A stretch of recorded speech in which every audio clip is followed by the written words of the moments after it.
If they come to your class, we probably have time to go. That's fair. We can finish and go to conference where there's like candy and like. Yeah, you can just spend a bunch of money buying us oversized candy. You know, somehow that does not actually seem that appealing.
All right, ladies and gentlemen, welcome to our last class of the semester.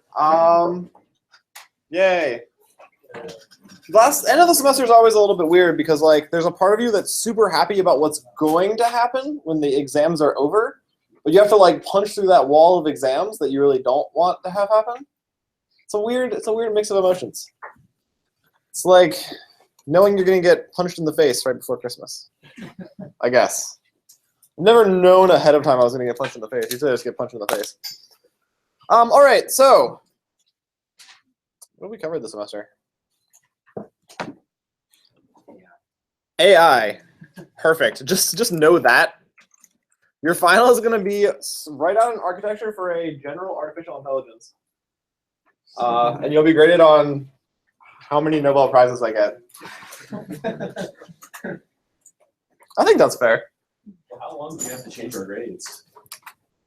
Yeah. I mean, I'm pretty sure that the change of grade forms can happen whenever. I'm pretty sure they don't go bad. It's just annoying paperwork. I thought it was like 2 years or something. Maybe. I know you can retroactively lose your degree. If people find out you're cheating, they can revoke your degree. They can be like, we no longer like you. And that I almost accidentally had that happen to a student. I told Dr. Desjardins that they had cheated at some point, and she was like, I want to take their degree away. Who was it? And I was like, I don't remember the name. Rats! I don't know who it was. I'm generally not a fan of cheating, but that's like, that's a little extreme. Does anyone have a adapter for this? For one of these, not the HDMI, VGA cables? Because my hookup does not seem to be working. Do you need an HDMI to display for it? I think anything would be good. Oh yeah, if you want to just bring that up. Try this. Yep, I think my HDMI port is not good. Let's try this.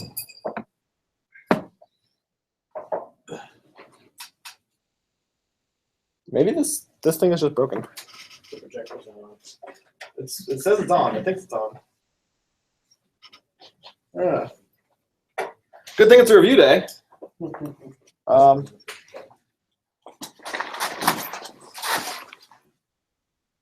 All right, so the final is going to be lower key than the midterm. A little bit less insane, a little bit more chill. We're going to mostly focus on what techniques exist and what they're for.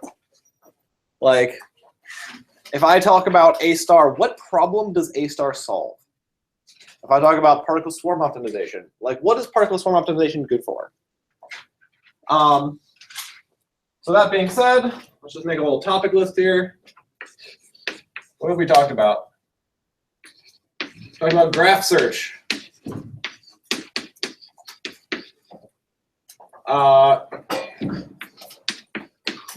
Informed.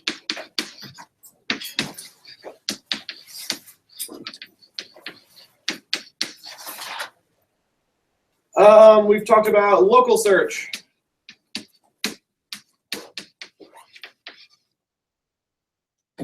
What else did we talk about? Do you guys remember the next topic chronologically? What do we cover after local search? Oh, game playing. Thank you. Game playing, game theory.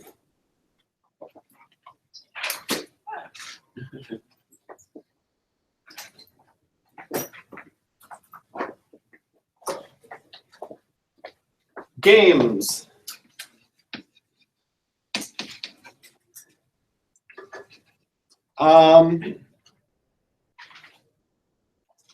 Machine learning. These are really broad categories.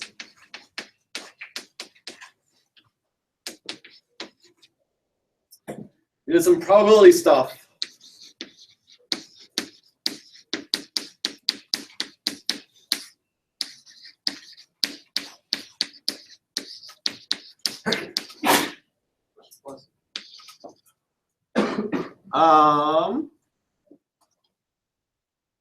We had the deep learning lecture at some point.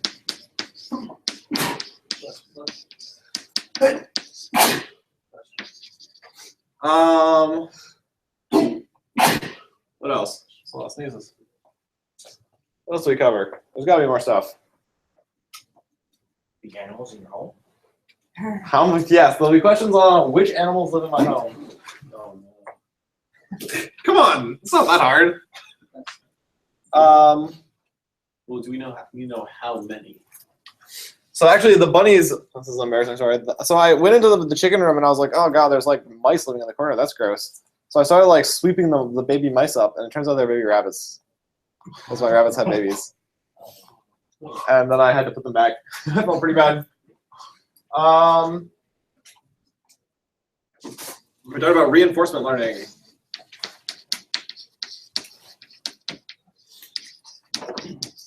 Hey, Max, what's the word after probability? Bayes nets. My bees are a little weird. And the last thing I've been forgetting, I just remembered, symbolic reasoning.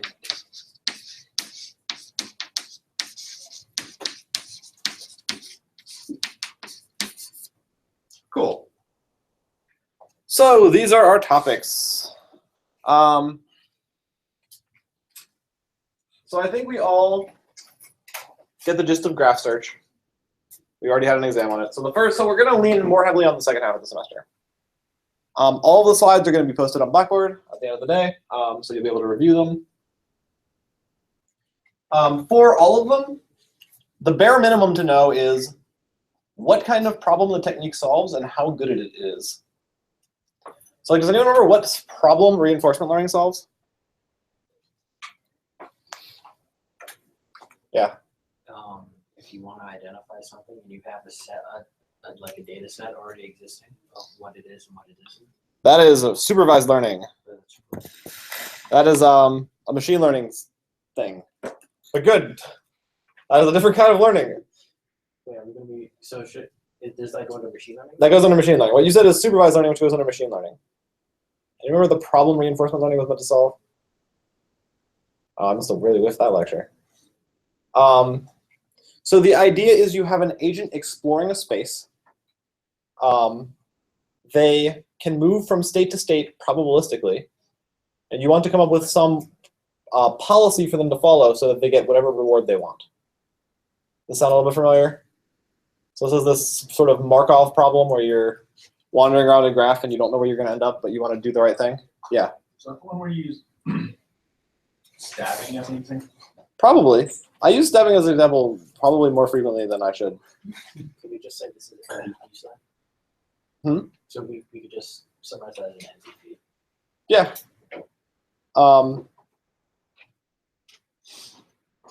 So yeah, let's review reinforcement learning. Deep learning is that thing what is deep learning for? When is deep learning good?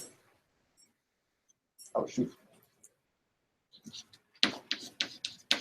Come on guys, you're so good at this over the chat. Yeah. I don't know what it's supposed to do, but I know that it's a Go game. They did use deep learning to play Go, which is actually sort of a departure from what it's normally used as. Yeah. Looking at like things that are next to each other. that's the key insight is things that are next to each other. So looking at it's basically designed to featureize stuff that has a spatial aspect, an aspect where adjacency matters. So just to give you guys an example, if I am giving you a student's academic record, the fact that the GPA is next to the major on the form doesn't really matter, right? There's no adjacency information in what order the fields come in. If I'm giving you a picture and I say this pixel is next to this pixel, that matters. So deep learning solves that problem. Or basically solve the problem of classifying things that have a spatial aspect in their in the problem format.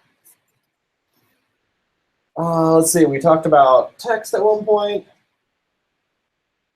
You can do some stuff with text. What were some things you could do with text? Topic modeling, yeah.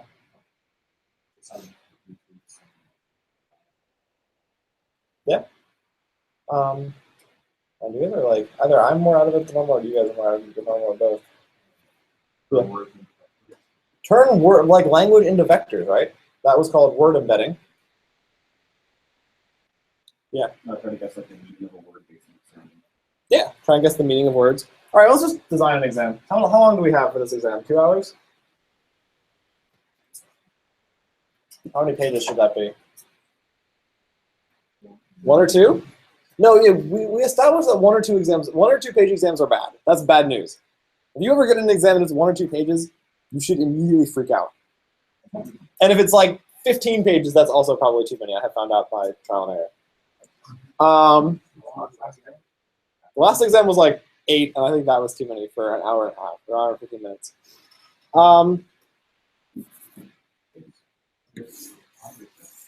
Sure.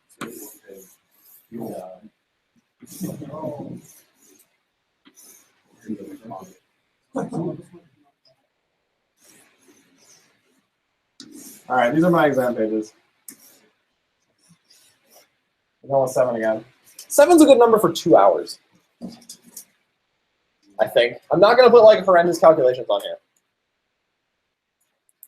I don't know. We could just try and go like hit all the topics. Does that sound good? So let's just do, so this one's going to be half a page about text, like seeing if you remember what LDA is versus TF IDF, which I have no idea if anyone remembers either of those. LDA and TF IDF are both topic modeling algorithms. TF IDF looks at relative word frequency in a document relative to the word frequency in the corpus. So if Hillary is used 1% of the time in the corpus and it's used 90% of the time, like 90% of the words in the document are Hillary, probably that document is mostly just the word Hillary. But you can infer that it's like an important part of the document. So topic modeling.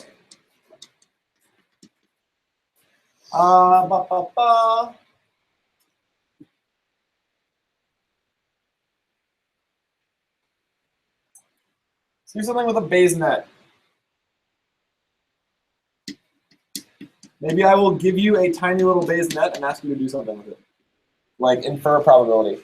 That's one of those things that you should probably spend some time banging your head against and studying. How to infer a probability. Like, so given a Bayes net, if I ask you the actual probability of an event, you should be able to tell me. So if I have a Bayes net that looks like this, and I want to know the prior probability of B, just the probability of B happening or not happening, you guys should be able to compute that. It's in the slides. It's actually not that bad, as long as you don't freak out when you see the summation. So cool. Let's do one on clustering.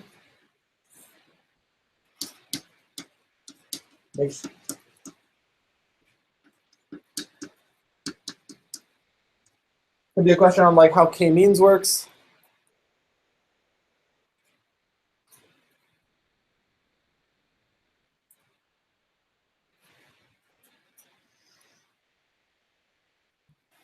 We're gonna have a trivia question page where basically I'm gonna give you problems and ask you what techniques we learned in class would solve them. So I will say, you have a collection of facts in a machine-readable format. What technique we talked about that would let you infer something new about those facts? Symbolic. What part of symbolic? Does anyone remember the name of the resolution? So theorem proving or resolution theorem proving would be what I'll be looking for there. Probably not that obscure. I actually just picked the one that I thought I was least likely to use because I didn't want to waste a question.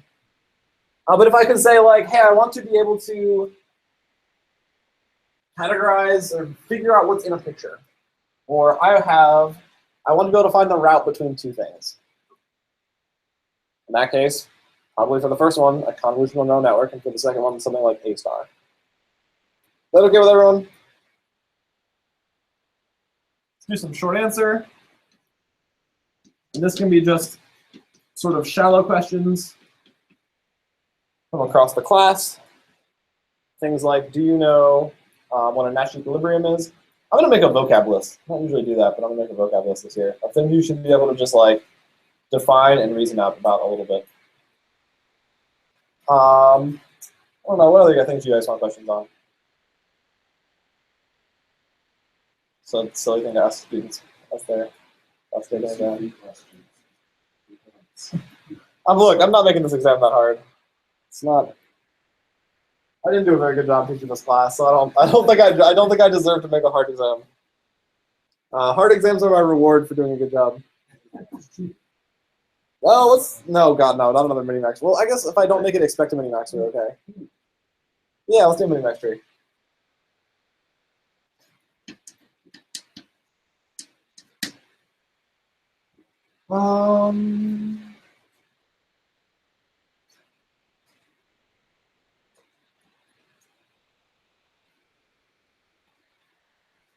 Look at my outline. I bet there's other things that I forgot and left off this list.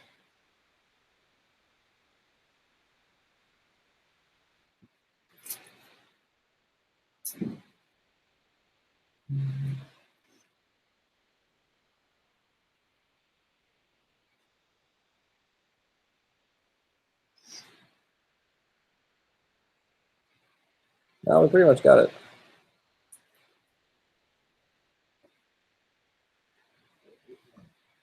Yeah, well, let's put another page of like short answer. I'll just techniques we learned and call it a day. There's going to be at least one question called, do you understand expected value? Just like completely, not necessarily even related to AI. I just want to make sure you understand internally expected value when it comes to probabilities and costs. So sort of like the confusion matrix questions on the last exam, only it's not going to be the last question on the exam was pretty long.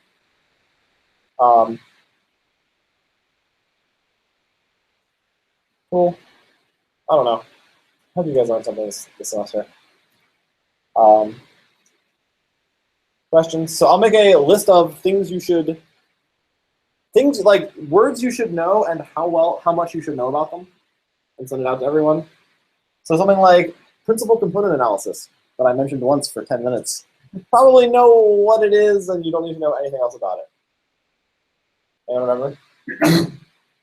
Cool. Principal component analysis is a technique for taking really high-dimensional data and filtering out correlations. So it's moving it down to lower dimensional data. So it takes out any time that there's two things that are like anti-correlated, or things that are always on at the same time, or things that are even mostly on at the same time. Takes higher dimensional data, makes it lower dimensional. Makes life a lot easier for machine learning tasks. I don't know, any questions from you guys?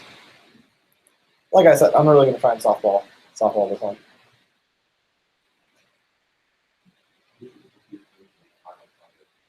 Yeah. What do you expecting for it, and what is it? Let's have it do the day of the final, if that's okay with people. Friday at 1, right? So you just look terrified. Is that okay? Fine. Last day of the semester, whichever that is. Whenever the finals end, have it to me by then. 21st. Jesus. I guess grades are due after Christmas, aren't they? All right. That would be amazing. I would probably not teach if that was the case. So some bunch of people just asked a bunch of questions. What were they? I forgot what they were. So what I mean, basically, try and get the things working. You don't have to get to the point where they're producing meaningful output. But if you can get Word2Vec just doing anything, I'll take it. So I'm expecting some functional code that might produce crazy output. Yeah. That's to be expected. It's a low amount of data. And the high data set I was going to give you takes hours to run. Yeah. If you can't answer them well, explain why. Oh, someone else asked something a second ago. Oh, yeah. Okay, when is the exam? Isn't it Friday at 1? The 16th? Like, that's soon, right? That's this Friday. Next Friday? Oh, that's Friday. Yeah, be in here Friday at 1. Yes, sir. I might not be here, but someone will with exams.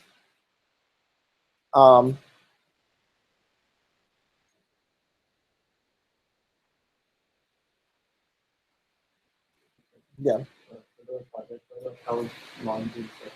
Doesn't have to be long. That's generous. Mostly I wanted to give you guys enough impulsion to experiment with these techniques without forcing you to freak out about them, about getting it right. Just email me. So you know, put in the subject that it's the project, otherwise I will be confused inside. Like, don't put the subject like, hey, how's it going? And then I'll like look at it 2 months later and be like, oh shit. I gave this kid an F.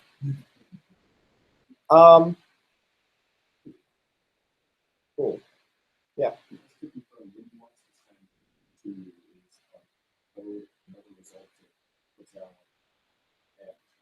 Yep. Also, some people have been having trouble getting PyCharm to integrate with Anaconda and stuff. Does anyone have a Python IDE that they use that's not PyCharm? Yeah. Sublime? Oh, do you just use the command line also? Or, yeah. Yeah? If Anaconda has an IDE, I bet Anaconda runs pretty smoothly inside it. So, yeah, if you're having trouble getting stuff to work in PyCharm, try Spider. Is it Spider with an S? For some reason, I expected it to be like something weird. Is it just the word spider? Of course. Of course, there's at least one weird letter in there. Cool. I don't know. I also want to like thank you guys. I almost had to cancel this, like, stop teaching this class in the middle of the semester. Like, I just barely made it through without like literally dying. Well, not literally dying, but pretty close. And I'm a little bit sort of ashamed of the job I've done, but it's sort of the best I could do. So I hope you enjoyed it. I hope you learned something and it wasn't too stressful. It was not necessarily the class I wanted to teach, but hopefully you guys are satisfied with what you learned. And if not, my apologies. There's SEQs online if you want to do that. I don't know why they put them online because like people don't even do them when they're given to them on paper. So if you have, like, if you're like, oh man, it's finals week and I have some free time, let me fill out a survey that is painfully boring. You're welcome to do that. I'll send out a list of topics as long as you know what things are what things. Like, as long as you know, can map the names of algorithms to like a general sense of what that algorithm does, you'll be okay. Cool. Good luck on your finals. A question? Yes. Yep. All right. Cool. See you guys. Good luck. Someone give me their adapter.